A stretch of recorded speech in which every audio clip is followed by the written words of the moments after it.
In the days after the election, President-elect Donald Trump had nothing but nice things to say about President Obama. And now, not so much. Trump held a press conference. No, scratch that, of course he didn't. Trump took to Twitter to complain about President Obama, who, by the way, is still president until noon on January 20th, interfering with Trump's transition. So about that smooth transition. An excellent conversation with President-elect Trump. President-elect Donald Trump fired up Twitter this morning to tweet his displeasure with President Obama, whom he said campaigned hard and personally in the very important swing states and lost. Doing my best to disregard the many inflammatory President-O statements and roadblocks, Trump tweeted. Thought it was going to be a smooth transition. Not. It seems like it's coming from a place of insecurity. Donald Trump lost the popular vote. Donald Trump didn't get 50% of the vote. And Donald Trump's in the 40s in his approval rating going into Inauguration Day. Trump's tweets sparked by President Obama's comment to the X-Files podcast that he could have beaten Trump in the election. I think I could have mobilized a majority of the American people. Trump, who has tweeted more than 200 times since his victory, turned his sights back to the UN after that approved resolution against the expansion of Israeli settlements. Stay strong, Israel. January 20th is fast approaching. Also waiting on the new president's desk, how to deal with Russia. The Washington Post reports the Obama administration is preparing to hit Russia with possible sanctions and covert action for cyber hacking to interfere in the election. It is now time for Russia to understand enough is enough. As for Israel, the country is accusing the U.S. of orchestrating the UN vote. Secretary of State John Kerry said this morning the U.S. could not in good conscience stop the resolution, which preserves a two-state solution between Israel and Palestine. Kenneth Moten, ABC News, Washington. But even as President-elect Trump continues to complain about President Obama interfering with his transition, it's Trump who seems to be violating a norm that's been in place for decades, if not longer, that the United States only has one president at a time, something the presidents-elect traditionally respect. First up, those Trump tweets on Israel. One could conclude from their reading that the president-elect is conducting foreign policy here via Twitter, while, of course, still not the actual president. Trump tweeting, "We cannot continue to let Israel be treated with such total disdain and disrespect. They used to have a great friend in the U.S., but not anymore. The beginning of the end was the horrible Iran deal, and now this. UN vote, stay strong, Israel, January 20th is fast approaching." As for the state of his transition, Trump complains about President Obama, but he hasn't really minded taking credit for positive developments that he had little or even nothing to do with. In two separate tweets, Trump gloated, "The world was gloomy before I won. There was no hope. Now the market is up nearly 10% and Christmas spending is over $1 trillion. And he also talked a little bit about the U.S. Consumer Confidence Index for December, surging to the highest level in more than 15 years. And he ended it with, "Thanks, Donald." Trump may be thanking himself. I will instead thank our panelists who are here to add opinion and analysis. Shelley Mayer, Democratic Assemblywoman representing the city of Yonkers, and Dominic Carter, political journalist and author. Let's start on the plausible premise that maybe Trump actually has some point to make here. Presidents are allowed to continue governing until January 20th, correct? Have you seen anything that you thought was wrong that President Obama is doing by continuing to, be president? Well, to the contrary. First place, I have a problem with communicating as the president-elect by tweet. I personally think it demeans the office of this incredibly important and the pinnacle of respect is the President of the United States. And we should treat it that way, and he should treat it that way. I obviously didn't support Donald Trump, but he is the president, going to be the president, and I think he should conduct himself accordingly. So I have a trouble with the tweeting tantrum that I think is going on. I think President Obama has been very gracious and graceful, and he is entitled and in fact obligated to serve out his term acting as president. And I think he's trying to, and in fact he's tried not to get into a little fighting match with Donald Trump, but I think Donald Trump is provoking it. I just think it's beneath the office, and it doesn't serve America well.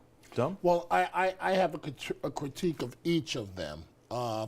First of all, I don't know if it was necessarily helpful for the president to speculate that he would have won a third term when we all know that the Constitution prohibits him from running again. He would have won. It would not have even been close against Trump.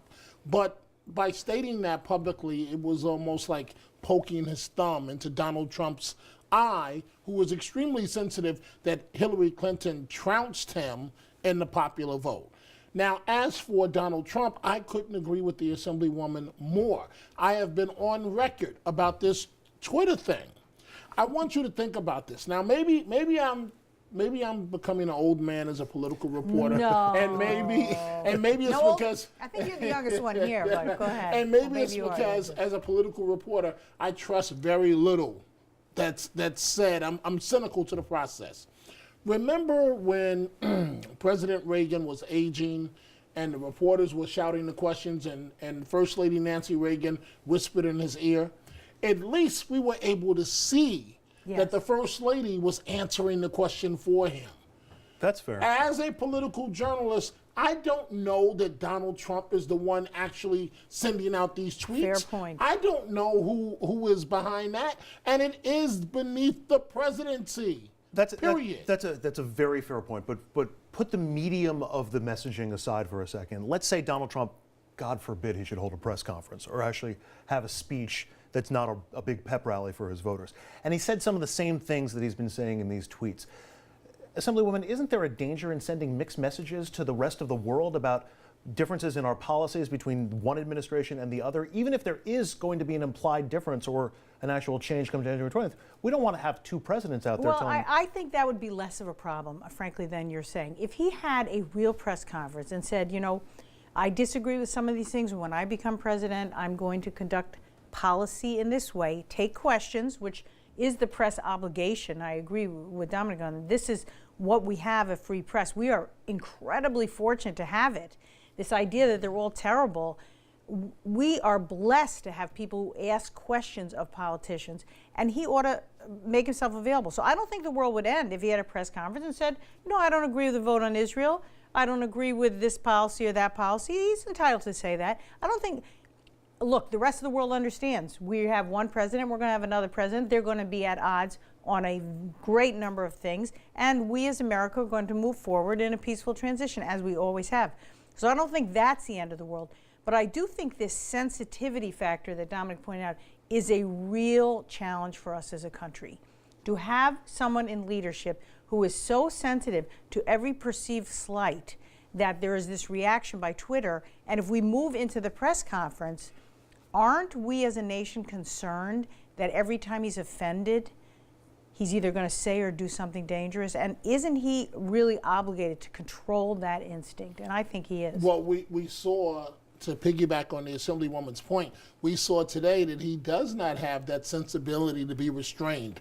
He tweeted today that he is trying his hardest, that is the president-elect, not to respond to President Obama.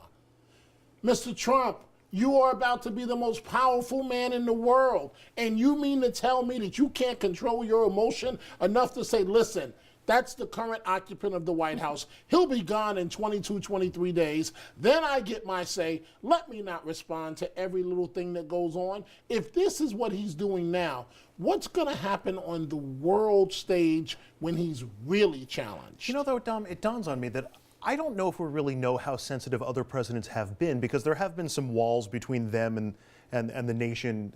You know, we see them at press conferences, we see them at other events, but, you know, Trump's got his name on this stuff, and he's tweeting it out, or at least tweeting it out in his own name. So, you know, maybe it's just the mechanism that's different as opposed to the sensitivity. Andrew, can I just say, and I'm not comparing in any way being a lowly assembly person and president of the United States. About being an All I can say is that insults and slights go with being in this business.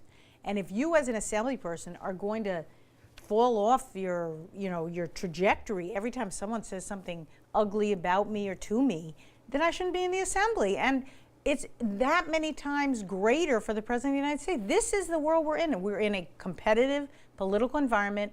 People take shots. Some are false, some are true. Get over it and deal with it. Have you worked with anybody in your years in public service who has the thin skin that Trump at least appears to have? Yes, I have, and it does not serve the people well. And forget everything else. We're there to serve the people. The people are not served by someone who cannot, in a irrational way, distance themselves from what is important to respond to and what is not. We're both thinking, I'm sure, of the same follow-up, but can you give us any more details I'm on not who giving any or what more the details. circumstance was or what the impact was? Nope. My lips are sealed. Dominic, you think somebody takes the Twitter account away from him come January 20th? No, no one is going to be bold enough or powerful enough. Wow. The one that has the most power, the most sway, appears to be Kellyanne Conway. I don't even think Kellyanne can take it away from him. And Kellyanne is very, very smart. Kellyanne is why he's headed to the White House, because he was imploding every step of the way. All I can tell you, you asked about presidents. I had a great relationship with Bill Clinton, professionally, and got to know him personally while he was in the White House. He didn't respond to everything. No. You can't. He thought some of it was funny. You can't, as the president, and we know the things that were said about him, he would respond to some, but not to all. Rudy Giuliani, I had a contentious relationship with him. When I was with Rudy in private, Rudy would say, one time he startled me, we were going to do a town hall meeting, he says, you know, Dominic, if the black community starts criticizing me live on TV, I need you to defend me. So that's the only thing that he said that was, you know, kind of borderline. Yeah. But Rudy was sensitive. Rudy didn't even act this way. No. Mr. Trump is just something about, he thinks it's a winning message to respond to every single thing. Worked so far, worked in his, in his television career. It's worked so far in his campaign. Why not think it's going to work in the White House? We'll take a break. When we come back, they are the two best known names in New York politics.